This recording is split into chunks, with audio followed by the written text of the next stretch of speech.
அனைவருக்கும் வணக்கம். நான் உங்களுடைய ராஜா. அதாவது ஆசைகள் தூண்டுதல். ஆசைகள் தூண்டுதல் என்னன்னா, ஒரு ப்ராப்பர்ட்டி இருக்கு வச்சுக்கங்களேன். அந்த ப்ராப்பர்ட்டி ஒரு மீடியேட்டர் வந்து அந்த ரொம்ப தீயா வேலை பார்த்துட்டு இருப்பான். அப்ப அவங்க என்ன மைண்ட் செட் என்னன்னா, யாரையாவது ஏமாத்தி அன்னன்னைக்கு ஒரு பொழுத ஓட்டணும் அப்படின்னு ஒரு ஒரு விஷயம் இருக்கும். அதேபோல ஒரு வியாபாரம் பண்ணிட்டு இருக்க பையன் என்ன பண்ணுவான், அவன் ரெகுலரா வியாபாரம் பண்ணிட்டு நிம்மதியா வாழ்க்கைய ஓட்டிட்டு இருப்பான். ஸோ அவன் மேற்கொண்டு சம்பாதிக்கலாம்னு சொல்லிட்டு ஏதோ ஒரு ரியல் எஸ்டேட் பண்ணலாம் அப்படின்னு உள்ள வரான்னு வச்சுக்கங்களேன்.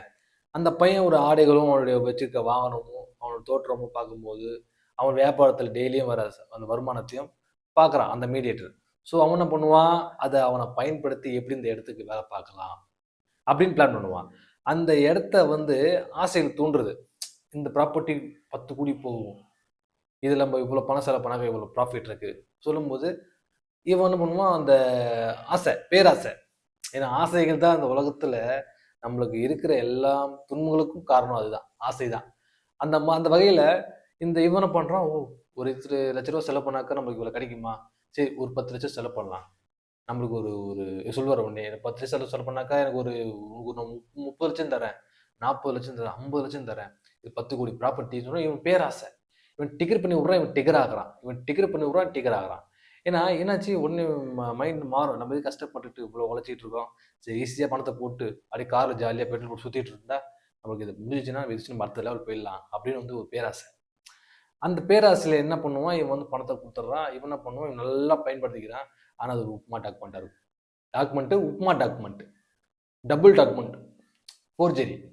ஸோ இது மாதிரி ஆசை வார்த்தைகள் தூண்டி விட்டு தன்னை அந்த பணத்தை எப்படி கைப்பற்றலாம், அவனை எப்படி ஏமாத்திடலாம், இவனை ஏமாத்தி எப்படி போதை விட்டு இவனை எப்படி பயன்படுத்தி நம்ம சொகுசாக இருக்கலாம் தான் பல மீடியேட்டுங்க சுற்றிட்டு இருக்காங்க. எல்லாரையும் சொல்லலை, குறிப்பிட்ட ஒரு சில நபர்களை.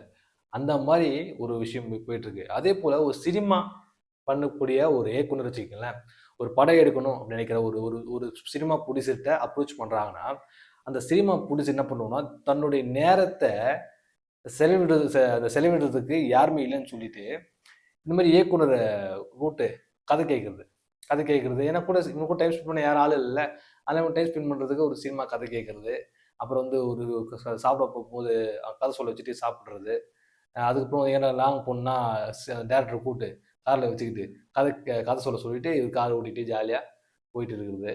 இந்த மாதிரி தன்னுடைய அவங்க நேரத்தை ஃபுல்லாக விரயம் பண்ணி அவனை பயன்படுத்திக்கிறது. என்னை ஆசைவாதத்தை தூண்டுறது. ஏன்னா நான் உங்களுக்கு நான் பணம் போடுறேன், நீ டைரக்ட் பண்ணு, நம்ம சேர்ந்து படம் பண்ணலாம். அது மாதிரி ஆசை வார்த்தையை கூறி தன்னை ஏமாத்துறது. இந்த மாதிரி பல விஷயங்கள். ஏன்னா அங்கிருந்து எனக்கு பணம் வருது, இங்கிருந்து பணம் வருது, அவ்வால பணம் வருது, எந்த பணம் வருது, இப்படி பல பொழிகளை சொல்லி பலரை முட்டாளாக்குறது. இந்த மாதிரி ஆசை வார்த்தைகள் பல வகைகள் இருக்கு. அதே போல என்னன்னா வந்து இப்ப அரசியல் எடுத்துக்கங்களேன். தம்பி வாப்பா தம்பி, அடுத்த சீட்டு உனக்கு, எம்எல்ஏ சீட்டு உனக்கு தான், எனக்கு வேலை பார்ப்போம், 5 வருஷம் இவன் கண்டிப்பாக வேலை பார்ப்பான், நாயா பேய தேய்வான். அதுக்கப்புறம் என்ன ஆகுனா, சீட்டு தூக்கி வேற பணம் உனக்கு பணம் 2 பெட்டி ஒன்று பணம் கொடுத்துருவான், எனக்கு சீட்டு கொடுங்க ஐயான்னு. அந்த பணத்தை வாங்கி சீட்டு கொடுத்துருவான். தம்பி கொடு தம்பி, அவன் பார்த்தா சொல்லிட்டு சும்மா கை சடுக்கிற வர மட்டும் கொடுத்து ஆசை வார்த்தை தூண்டி அந்த 5 வருஷத்துக்கு அவன் பயன்படுத்தி இவன் தெரியும், இவன் வந்து முன்னாடி பிளான் பண்ணிடுவான். என்னன்னு, சீட்டு இவன் கொடுக்கக்கூடாது, இவன் மட்டுமே பயன்படுத்தணும். அப்ப எப்படி வேலை பார்ப்பான், ஆசை வார்த்தை தூண்டுறது. இந்த மாதிரி பல வகையான பல துறையில இந்த ஆசை வார்த்தை தூண்டி தன்னை பயன்படுத்தி இந்த பணத்தை ஏமாத்துறது, தன்னுடைய உடல் உழைப்பை ஏமாத்துறது, தன்னுடைய மூளையை ஏமாற்றி உருவுறது. இந்த மாதிரி பல வகையில பண தோரணையில ஏமாத்துவாங்க. ஸோ ஆசை வார்த்தை தூண்டுறது. இது காரணம் என்ன, நம்ம பேராசை, நம்ம ஆசை.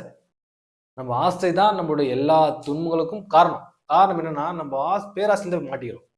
நம்ம இது நடந்துச்சுன்னா எப்படி இருக்கும், சரி இந்த மாதிரி நம்ம கஷ்டப்பட்டு சம்பாதிக்கிறது இந்த மாதிரி ஈஸியாக போய் சம்பாதிச்சிடலாமா, அந்த மாதிரி பல விஷயங்கள் ஆசைகளில் போய் நம்ம மாட்டிக்கிறோம். அதனால நீங்க போதும் என்ற மனமே புன் செய்யும் படம் பெரியவங்க சொல்லியிருக்காங்க. அந்த வகையில இருதை வச்சு இன்னும் சந்தோஷமா வாழுங்க. நீங்க முயற்சி பண்ணுங்க. நீங்க தனிப்பட்ட முறையில எதுவெல்லாம் இறங்கி செய்யுங்க. அது வெற்றியோ தோல்வியோ, ஆனா பிறரை நம்பி போனா தற்கொலைக்கு சமம். ஒருத்தரை டிபெண்ட் பண்ணி இருக்கிறதுன்றது பார்த்தீங்கன்னாக்கா ஒரு தற்கொலைக்கு சமம். யாரையும் இந்த உலகத்தை டிபெண்ட் பண்ணி இருக்காதீங்க. நீங்க நீங்களா இருங்க. நீங்க உழைங்க. வெற்றியோ தோல்வியோ நீங்க மட்டும் போராடுங்க. யாரையும் நம்பாதீங்க. ஆசைகள் படாதீங்க, பேராசைப்படாதீங்க, படுங்க. ஆனா அந்த ஆசைப்படுற விதமா நீங்க இறங்கி அதுக்கு வேலை பாருங்க. இன்னொருத்தர் செய்வாங்கன்னு சொல்லி காத்திருக்க வேண்டாம். ஏன்னா அவர்கள் உங்களை பயன்படுத்திக் கொள்கிறார்கள். ஏன்னா செய்யறவங்க பேச மாட்டாங்க, சொல்ல மாட்டாங்க, கூப்பிட்டு செஞ்சுட்டு போயிட்டே இருப்பாங்க. அவங்க செய்யறதுக்கு இந்த இந்த டைம் தான் அவங்க செஞ்சுட்டு போயிடுவாங்க. செய்கிறேன்னா அவன் ஏமாத்துறான்னு அர்த்தம். அவன்கிட்ட எதுவுமே இல்லைன்னு அர்த்தம். சோர்ஸே இல்லை. ஸோ அந்த வகையில் பேராசைப்படாதீங்க. பேராசை தான் உங்கள் எல்லா துன்பும் காரணம். இந்த மாதிரி பொய் சொல்லி ஏமாத்துற நபர்கள் எல்லாமே தீய சக்திங்க. அந்த தீய சக்திகளை நம்பாதீங்க. பார்த்தா ஒதுங்கி போயிடுங்க, தூரம் போயிடுங்க. ஒருத்தன் வந்து நம்மளுடைய பல்ஸை பிடிச்சி நம்மளுடைய எல்லாம் அவன் அடிச்சா எப்படி விழுவான், இவன் எங்க அடிச்சா விழுவான், கரெக்டாக உன்னை அனலைஸ் பண்ணி அப்சர்வேஷன் பண்ணி கரெக்டாக உன்னுடைய வீக்னஸை புரிஞ்சுக்கிட்டு கரெக்டாக ஒரே பாயிண்ட் தான் நம்ம எழுந்துருவோம். நம்ம நினைப்போம் வந்து நம்ம ஏமாற்ற முடியும், நம்ம வந்து அப்படி நம்ம கெத்து மாசு, நம்ம பாக்ஸர், கரெக்டாக நம்மளை மென்டலி எங்கே அடிச்சா விழுவான் கரெக்டாக அடிச்சுருவாங்க. அந்த மாதிரி அடி வாங்கி நான் விழுந்திருக்கேன். அனுபவம் பேசுது, நானே பேசல, அனுபவம் பேசுது. அதனால ஏன்னா நீங்கள் விழுந்தீங்கன்னா உங்களை தூக்கி பிடிக்க உங்கள் ஃபேமிலி உதவுவாங்க. ஒரு இடத்துல அப்புறம் ஃபேமிலி உதவாது, நடுத்தெருவில் நிற்க வச்சுட்டு போயிடுவாங்க. அதனால உஷாராக இருங்க, சேஃபாக இருங்க. அனுபவத்தில் சொல்கிறேன். நண்பர்களே, நன்றி, வணக்கம்.